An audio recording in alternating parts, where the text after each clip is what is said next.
भजन संहिता अध्याय 100 वचन 4 और 5।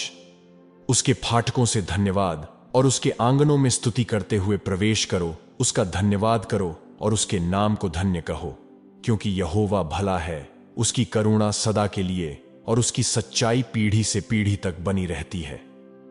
1 थिस्सलुनीकियों 5 वचन 16 से 18। सदा आनंदित रहो, निरंतर प्रार्थना में लगे रहो, हर बात में धन्यवाद करो, क्योंकि तुम्हारे लिए मसीह यीशु में परमेश्वर की यही इच्छा है। सबको जय मसीह की। फिर से एक बार आपका मसीही प्रेयर के सामर्थ्यशाली प्रार्थना में स्वागत है। आप सभी को प्रभु परमेश्वर बहुतायत की आशीष दें। मैं खुश हूं कि प्रभु इन प्रार्थनाओं के जरिए आपके जीवन में कार्य कर रहे हैं और आप अपनी गवाहियों को हमें ईमेल के जरिए भेज रहे हैं।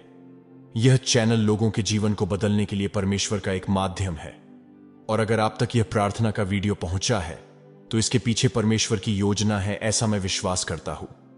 आप में से अभी भी 71% लोग हमारी प्रार्थनाएं प्रतिदिन देखते तो है, लेकिन हमारे चैनल को सब्सक्राइब नहीं कर रहे।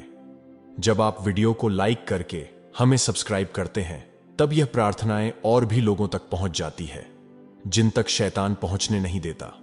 तो मैं आप सभी से विनती करूंगा कि चैनल को सब्सक्राइब करके हमारे YouTube परिवार से जुड़े, ताकि आपके जरिए उन मसीही लोगों के पास हमारी शक्तिशाली प्रार्थनाएं और घोषणाएं पहुंचे जिन्हें वास्तव में प्रभु में बढ़ने की आवश्यकता है और जिन्हें प्रभावशाली प्रार्थना का जीवन जीना है।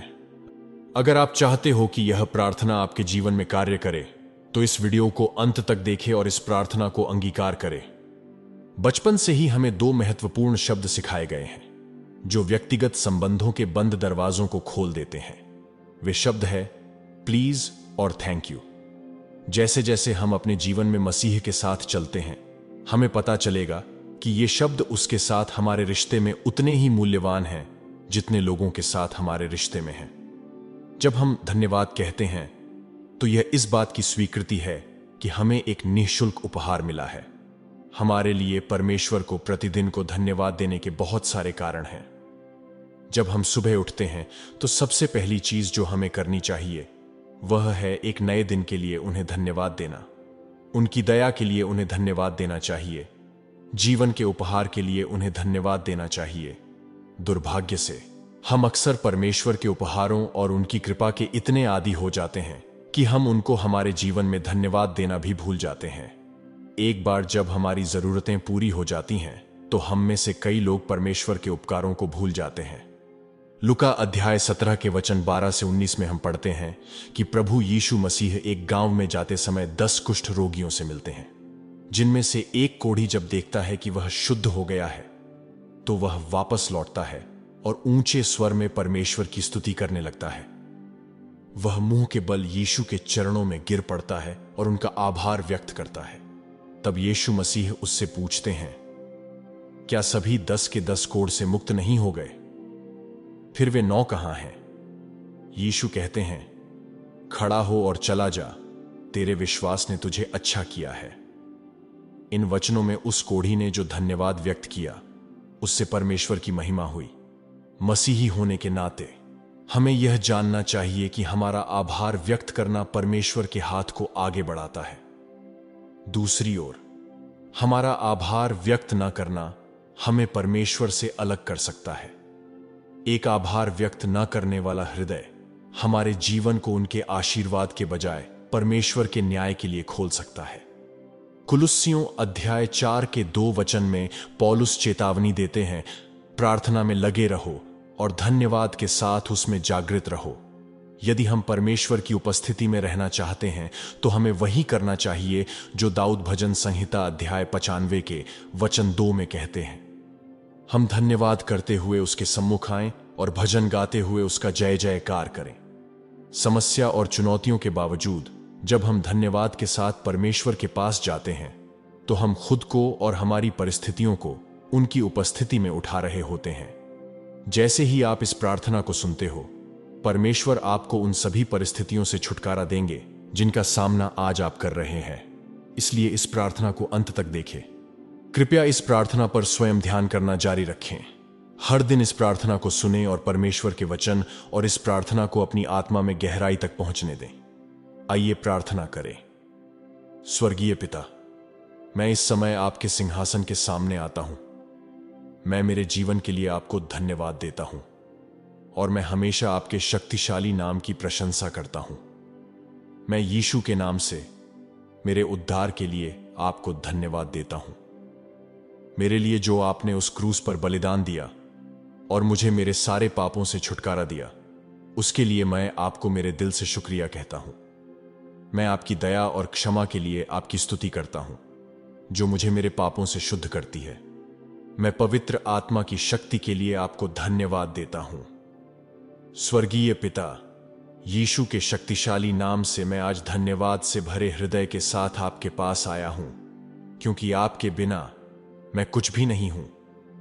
यीशु के लहू से मुझे मेरे सारे पापों से धो दीजिए और यीशु मसीह के नाम से अपनी आत्मा से मुझे मजबूत कीजिए। पिता, मेरे प्रति आपके प्रेम और दया के लिए मैं आपको धन्यवाद देता हूं। आप मेरा शरण स्थान और गढ़ हैं। संकट के समय मेरी आप सहायता है।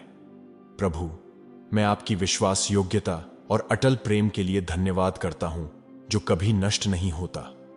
पिता परमेश्वर, जितनी बार मुझे आपको धन्यवाद देना चाहिए, उतनी बार धन्यवाद न देने के लिए और कभी कभी मेरे पास जो कुछ भी है उसे हल्के में लेने के लिए मुझे क्षमा करें। आपने मेरे जीवन में जो आशीषें दी है, उनके सभी के लिए मैं आपका आभारी हूं। प्रभु, प्रार्थना के उपहार के लिए मैं आपको धन्यवाद देता हूं, जो मुझे आपके साथ संवाद करने और अपने जीवन के लिए आपकी इच्छा जानने की अनुमति देता है। मैं आपके वचन के वादों के लिए आभारी हूं, जो निराशा के समय में मुझे आशा और प्रोत्साहन देते हैं। पिता, आप जो कुछ भी करते हैं उसमें मेरे प्रति आपकी अच्छाई और विश्वास योग्यता स्पष्ट है और आपने मुझे जो आशीर्वाद दिया है उसके लिए मैं बहुत आभारी हूं। आज मैं आपकी दया से जीवित हूं और स्वस्थ हूं, इसलिए मैं आपको धन्यवाद देता हूं। हर एक बीमारियों से, दुर्घटना से और शैतानी हमलों से आपके दिव्य स्वर्गदूतों को भेजकर मुझे और मेरे परिवार को बचाने के लिए मैं आपको धन्यवाद करता हूं। मैं आज अपने अतीत के लिए आपको धन्यवाद देता हूं, क्योंकि यह वही अतीत है जिसने मुझे आपकी तलाश करने के लिए प्रेरित किया और जिसके वजह से मुझे आपकी अच्छाई का पता चला। प्रभु, आपने मेरे जीवन में जो चमत्कार किए हैं और मुझे अपनी सामर्थ्य और महिमा दिखाई है, उसके लिए मैं आपको धन्यवाद देता हूं। मैं कमजोरी और भय के क्षणों में आपके द्वारा प्रदान की गई शक्ति और साहस के लिए आभारी हूं। पिता परमेश्वर, हमारी मेज पर भोजन की व्यवस्था के लिए हम आपको धन्यवाद देते हैं, यह जानते हुए कि हर अच्छा और उत्तम उपहार आपकी ओर से आता है। प्रभु, मैं अपने जीवन में संघर्ष और कठिनाई के समय में भी आपके प्रावधान और सुरक्षा के लिए आभारी हूं। आपके मार्गदर्शन और ज्ञान के लिए धन्यवाद, जो मुझे जीवन की चुनौतियों से निपटने में मदद करता है। उस शांति के लिए धन्यवाद जो सारी समझ से परे है, जो आप मुझे अशांति के समय में देते हैं। पिता परमेश्वर, आपने मुझे जो अवसर और सफलताएं दी हैं, उनके लिए मैं आपको धन्यवाद देता हूं, जिससे मुझे अपना उद्देश्य पूरा करने और दुनिया में बदलाव लाने का मौका मिला। प्रभु, आपने मुझे हर दिन आत्मविश्वास और आशा के साथ सामना करने की जो शक्ति और साहस दिया है, उसके लिए धन्यवाद। प्रभु, यीशु मसीह के नाम से मैं आपकी पवित्र आत्मा की बुद्धि और मार्गदर्शन के लिए धन्यवाद देता हूं, जो मुझे धार्मिकता के मार्ग पर ले जाता है। पिता, मैं सृष्टि की सुंदरता के लिए आभारी हूं, जो मुझे चारों ओर से घेरे हुए है, जो मुझे आपकी महिमा और सामर्थ्य की याद दिलाती है। पिता परमेश्वर, मैं उन रिश्तों के लिए आभारी हूं जो आपने मुझे परिवार और दोस्तों दोनों के साथ आशीर्वाद दिया है, जो मेरे जीवन में खुशी और सहयोग लाते हैं। पिता, आपने मुझे जो प्रतिभाएं और योग्यताएं दी हैं, उनके लिए मैं आपको धन्यवाद देता हूं, जिससे मैं दूसरों की सेवा कर सकूं और आपके नाम को महिमा दे सकूं। मैं आपके चंगाई की सामर्थ्य के लिए आपका आभार व्यक्त करता हूं, जो मुझे शारीरिक, भावनात्मक और आध्यात्मिक रूप से पुनर्स्थापित करती है।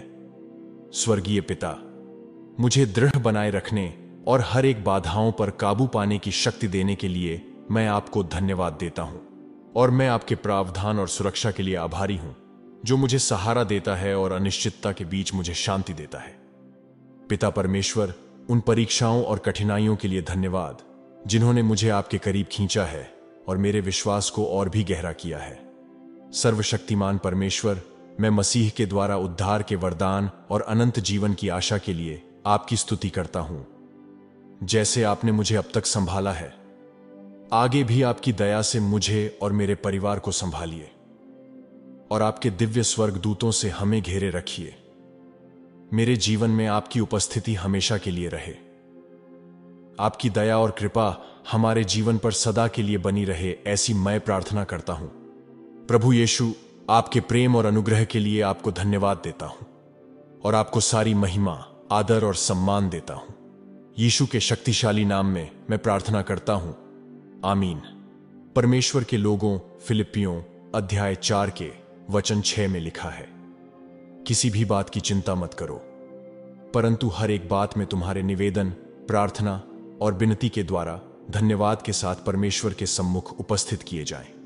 प्रभु हमसे कह रहे हैं कि चाहे कुछ भी हो, हमें कभी भी अपने आसपास हो रही घटनाओं से खुद को तनावग्रस्त नहीं होने देना चाहिए।